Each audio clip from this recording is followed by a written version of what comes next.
সাধারণত আমাদের জীবনের যে সমস্ত পাপ বা অন্যায়গুলো হয়ে থাকে এগুলো দুই প্রকার। বা প্রথম প্রকার হচ্ছে যে সমস্ত অন্যায় পাপ বা করে থাকি সেটা হচ্ছে আল্লাহর সাথে সংশ্লিষ্ট। যে পাপগুলো হয়তো আল্লাহ তাআলা কিছু পাপ রয়েছে যেগুলো আল্লাহ তাআলা তওবা ছাড়া কি মাফ করবেন না, কুফরির পাপ, তারপর মনে করেন শিরকের পাপ। এটা যদি কোনো মুমিন মুসলিম ব্যক্তি মৃত্যুর পূর্বে কুফরি ত্যাগ অথবা শিরক থেকে পরিত্যাগ করে আল্লাহর কাছে তওবা না করে আল্লাহ তাআলা মাফ করবেন না। কিন্তু অন্যান্য কিছু পাপ রয়েছে, যেমন কোনো ব্যক্তি সলাতে কিছুটা দুর্বলতা প্রদর্শন করেছে বা সিয়ামে দুর্বলতা প্রদর্শন করেছে, এগুলো হয়তো আল্লাহ সুবহানাহু ওয়া তাআলা চাইলে তাকে মাফ করে দিতে পারেন।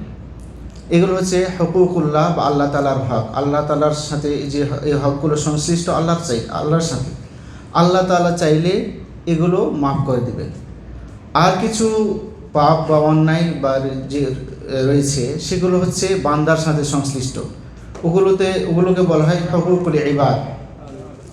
যদি কোনো মুসলিমের হক আপনি অন্যায়ভাবে ভক্ষণ করে থাকেন, তার ক্ষতি করে থাকেন, তার সম্মানহানি করে থাকেন, তার সম্পদ হানি করে থাকেন, অর্থাৎ তার উপরে যেভাবেই হোক না কেন যদি আপনি কোনো প্রকার ক্ষতি বা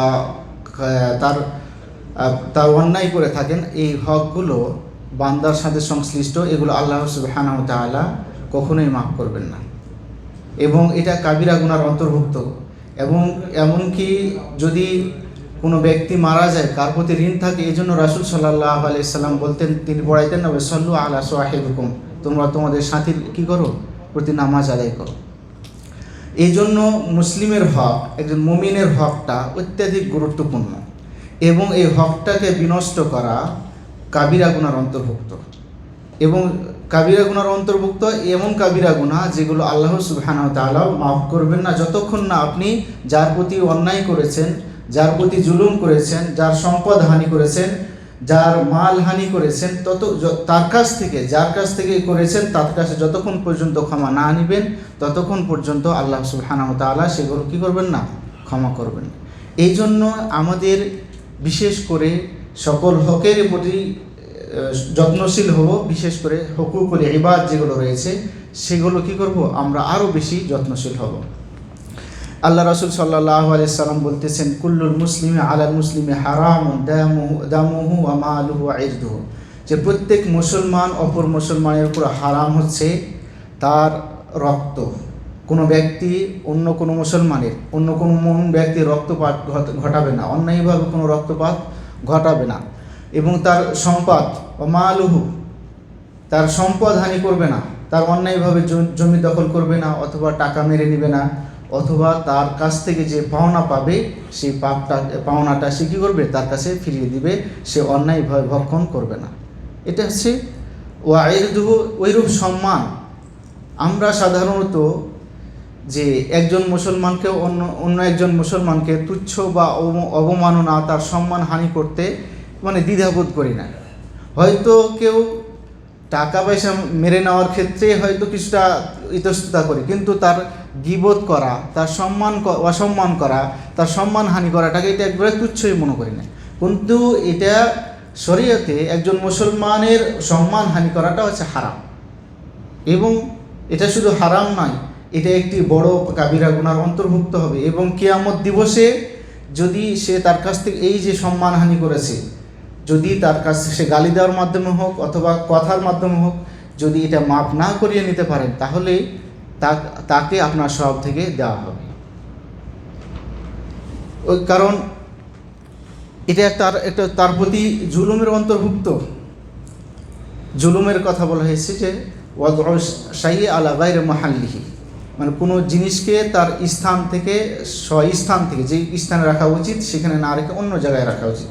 অথচ একজন মুসলমানের মান, সম্পদ, ধন যা কিছু আছে এগুলো সম্মানিত স্থান, এগুলো সম্মানিত বস্তু, তো আপনি তাকে অসম্মান করবেন, এটা তার সম্মানই হলো, এটা আছে জুলুম, এক প্রকারের জুলুম হলো।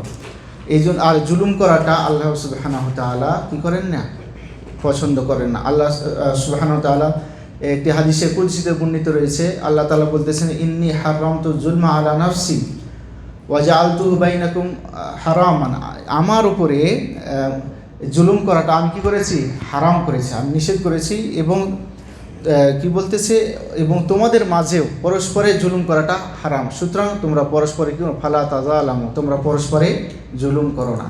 আপনার কাছে কেউ যদি কিছু টাকা পায়, তাহলে আপনার কাছে সক্ষমতা থাকলে, আপনার সাধ্য থাকলে আপনি তাকে দিয়ে দেন। এই যে হাদিসে আছে মাতলুল গানি জুলমুন, যে ধনাঢ্য ব্যক্তির টালবাহানা করা, তাকে দিতে দেরি করা, অথবা যেভাবে দেওয়া উচিত ছিল সেটা না দেওয়া, অথবা আপনি একেবারে তাকে অসম্মান করতেছেন, তার সম্মানহানি করতেছেন, সে পাবে আপনার কাছে, এটাও একটা জুলুমের অন্তর্ভুক্ত। তো এই বিষয়গুলো আমাদের খেয়াল রাখতে হবে। এবং এই জুলুমটা এত বড় পাপ, এত বড় অন্যায়, যে জুলুমটা আল্লাহ তাআলা কিছু কিছু পাপের শাস্তি দুনিয়াতে দেন, সাথে সাথে আখিরাতে তার জন্য জমা রাখেন। তার মধ্যে অন্যতম একটি পাপ হচ্ছে এই জুলুম করা। যদি আপনি কারোর প্রতি জুলুম করেন, অন্যায় করেন, তাহলে এই শাস্তিটা আল্লাহ তাআলা আখিরাতের দিবসে জমা রাখবেন, সাথে সাথে আপনাকে দুনিয়াতে দিবেন। একটি হাদিসে বর্ণিত রয়েছে, যে হাদিসটি আবু দাউদ, তিরমিজি এবং ইবনে মাজাহ বর্ণিত রয়েছে। আবু বকর রাদিয়াল্লাহু তাআলা বর্ণিত, আল্লাহ রাসূল সাল্লাল্লাহু আলাইহি ওয়াসাল্লাম বলতেছেন, কুল্লু যুনুবি ইউআখিরুল্লাহু মিনহা মা শা ইলা ইয়াউমিল কিয়ামা, যে প্রত্যেকটি পাপ হয়তো আল্লাহ সুবহানাহু ওয়া তাআলা কিয়ামত দিবস পর্যন্ত সেগুলো কি করেন, বিলম্ব করেন, ইল্লাল বাগিয়া ওয়া উকুকাল ওয়ালিদাইন, তবে দুইটি পাপের কথা বলা হচ্ছে, আও কাতিয়াতার রাহিম, যে আল বাগি অর্থাৎ জুলুম, বাগি বলতে জুলুম করা। যদি আপনি কারোর প্রতি জুলুম করে থাকেন, যেভাবেই হোক না কেন, তার সম্মানের ক্ষেত্রে, তার মালের ক্ষেত্রে, তার হকের ক্ষেত্রে যদি আপনি জুলুম করে থাকেন, তাহলে এই জুলুমের শাস্তিটা আল্লাহ সুবহানাহু ওয়া তাআলা আখিরাতে জমা রাখবেন, সাথে সাথে এই দুনিয়াতেও দিবেন। এটা আপনার নিস্তার নেয়। আপনারা হয়তো অনেকেই, আমরা সকলেই আমরা এই জুলুমের সাথে সংশ্লিষ্ট। যদি এটা আদল না করি, তাহলে তো হয়তো জুলুমের মধ্যে পড়ে যায়। যদি এই যে আমরা হয়তো আমেল অথবা মালিক, তো এই যে আমরা যেমন আমাদের মালিকের আমাদের প্রতি কী রয়েছে, হক রয়েছে, সেরূপ মালিকেরও আমাদের প্রতি দায়িত্ব রয়েছে। তো এই দায়িত্বগুলো পালনের ক্ষেত্রে, এই দায়িত্বগুলো আদায়ের ক্ষেত্রে লক্ষ্য করতে হবে যেন আমাদের কোনো প্রকার অন্যায় জুলুম না হয়। যদি হয়, অনেকে আমাদের এই বিভিন্ন ব্যবসা বাণিজ্যের সাথে সংশ্লিষ্ট মানুষের হক দেয় না, কর্মচারীর হক দেয় না, সাথে সাথে দেখা হলো যে অনেকে কর্মচারী আছে যে মালিকের যেটুকু হক আদায় করা সেটাও করে নেয়। উভয়টা আমাদের অন্যায়, উভয়টা আমাদের জন্য পাপ।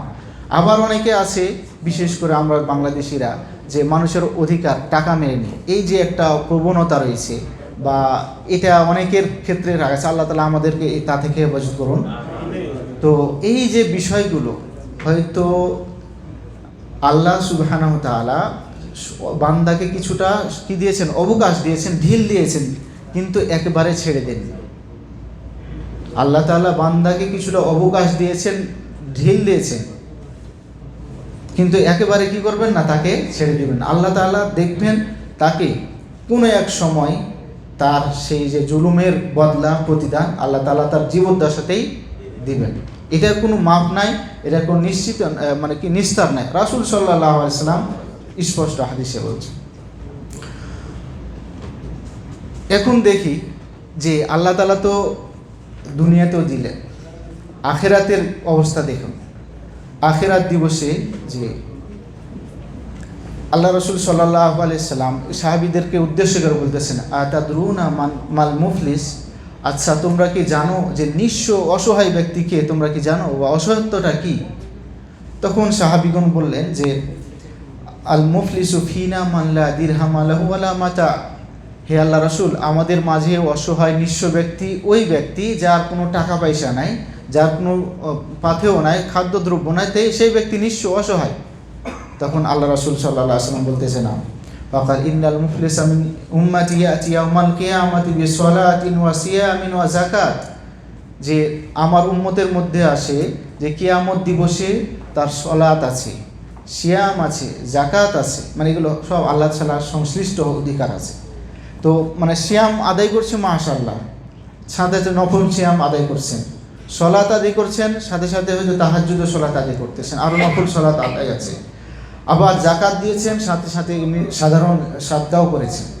এই যে আছে, কিন্তু এরকম আছে যে ওয়ায়াতি কাদ শাতামা হাদা, তো দেখা যাবে যে কোনো ব্যক্তিকে সে গালি দিয়েছে।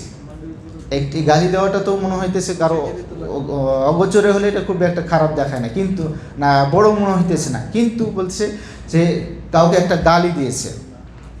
অকাদা বা হাদা, কার প্রতি মানে অপবাদ দিয়েছে, যে যে কোনো ব্যক্তি এই কাজটা করেনি তার উপরে ইলজাম বা শেষ করে, আচ্ছা, তো ইলজাম লাগাইছে। তো এই যে করতেছে, তারপর বলতেছে ও আকালা মা আলা হাদা, এই অমুক ব্যক্তির সম্পদ খেয়ে ফেলেছে, ওয়া সাফাকা দামা হাদা, কারো রক্তপাত করেছে।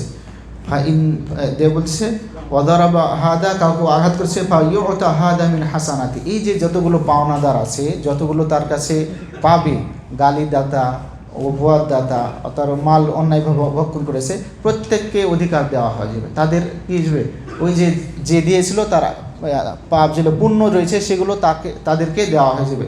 বলতেছে ফানিয়াত হাসানাতু ক্বাবলা ইউকদা মা আলাইহিম আহাদুন মিন খাতায়াহুম ফাতুরিহাত আলাইহিম, যদি এরকম অবস্থা হয় যে তার উপরে যতগুলো পাওনাদার ছিল আরও বাকি আছে, কিন্তু এই লোকের সব পুণ্য নেকি সব শেষ, তখন কি হবে, বলছে তুরিহাত আলাইহি, তার সমস্ত যে পাপগুলো আছে, অন্যান্য ব্যক্তি যাদের পাওনাদার তাদের পাপগুলো তার উপরে ফেলে দেওয়া হবে। বলছে সুম্মা তুরিহা ফিন্নার, অতঃপর তাকে জাহান্নাম নিক্ষেপ করে দেওয়া হবে। সুবহানাল্লাহ। দেখুন, আমরা অনেক সিয়াম, সালাত, সাদাকা এবং জাকাত আমাদের ফরজ ইবাদত করার সাথে সাথেও যে আমাদের যে হুকুকুল ইবাদ যেগুলো রয়েছে, বান্দার হক যেগুলো রয়েছে, এগুলো কত বড় অন্যায়। তাই আমরা সময় যেহেতু শেষ, তো আমরা লক্ষ্য করব আমরা প্রত্যেকেই যে হকের সাথে, হুকুকুল ইবাদের সাথে যেগুলো সংশ্লিষ্ট রয়েছে, আমরা বান্দার হকের সাথে যে সমস্ত আমাদের কর্মগুলো সংশ্লিষ্ট রয়েছে, এই সমস্ত কর্মগুলো, এই সমস্ত হকগুলো আমরা যেন তাদের প্রত্যেকে উপযুক্ত ব্যক্তিকে দিয়ে আমরা আমাদের এই দুনিয়া থেকে বিদায় নিতে পারি। আল্লাহ সুবহানাহু ওয়া তাআলা আমাদের সেই তৌফিক দান করুন। আমিন। ওয়া আখিরু দাওয়ানা আলহামদুলিল্লাহি রাব্বিল আলামিন। আসসালামু আলাইকুম ওয়া রাহমাতুল্লাহি ওয়া বারাকাতুহু।